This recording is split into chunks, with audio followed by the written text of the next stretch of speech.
Hi, welcome to Ray's Toolbox. Remember the barn quilts that we made?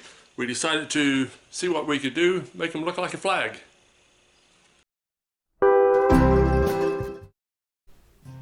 You may recall we cut our diamonds on a 45-degree angle using plaster lath. The board that we're going to mount them to as a backer board is a sheet of plywood that is 3/8 of an inch thick. So I had all the pieces laid out here, so I knew exactly how many to make on each color. So the white ones are stained. The red ones are headed to, I'm going to do that next. But before I do, I'm going to cheat a little bit on the blue ones. I'm going to glue those down in place, and then I can stain them all at once. So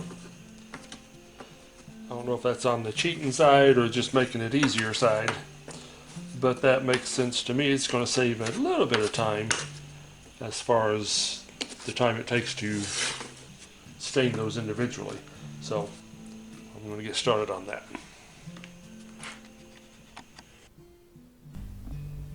I have used white stain on this type of project before. Really wasn't happy with the results. On a previous flag that I made, I decided to try white spray paint, just the real cheapy brand, and it worked out really good. If you just use one coat or so, it doesn't soak in really well. Don't make it too thick, it doesn't seal it off really good, and you can still see the wood grain through the paint, so it worked out really good. For the red and the blue, I used Minwax stain. For the red, the shade that I like is Barn Red for the color. On the blue, I alternate between a midnight blue and a denim blue. They both have their own personalities.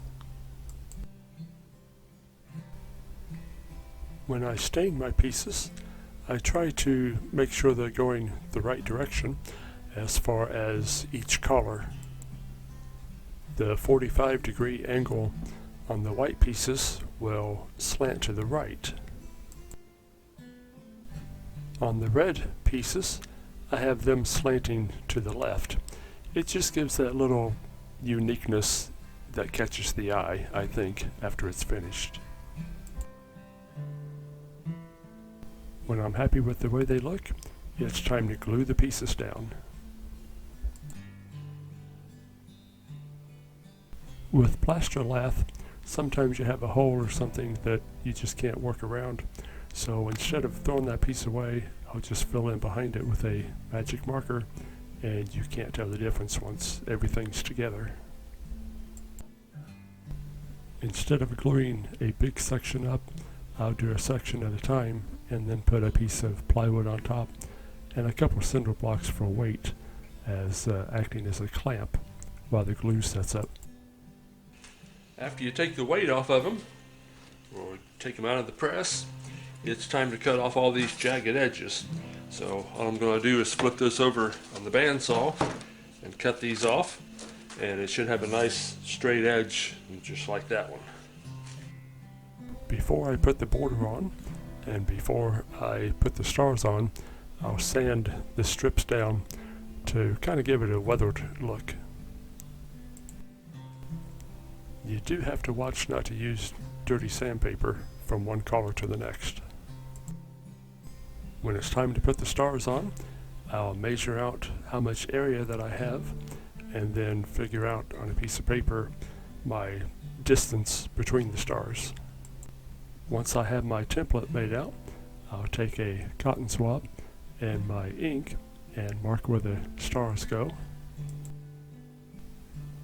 And then I take a star-shaped stamper and will stamp the stars where they go.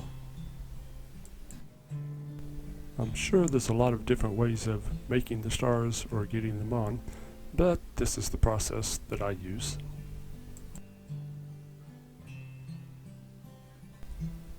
To make the border, I'll rip some 1x down to where it measures 3/4 by 3/4 of an inch.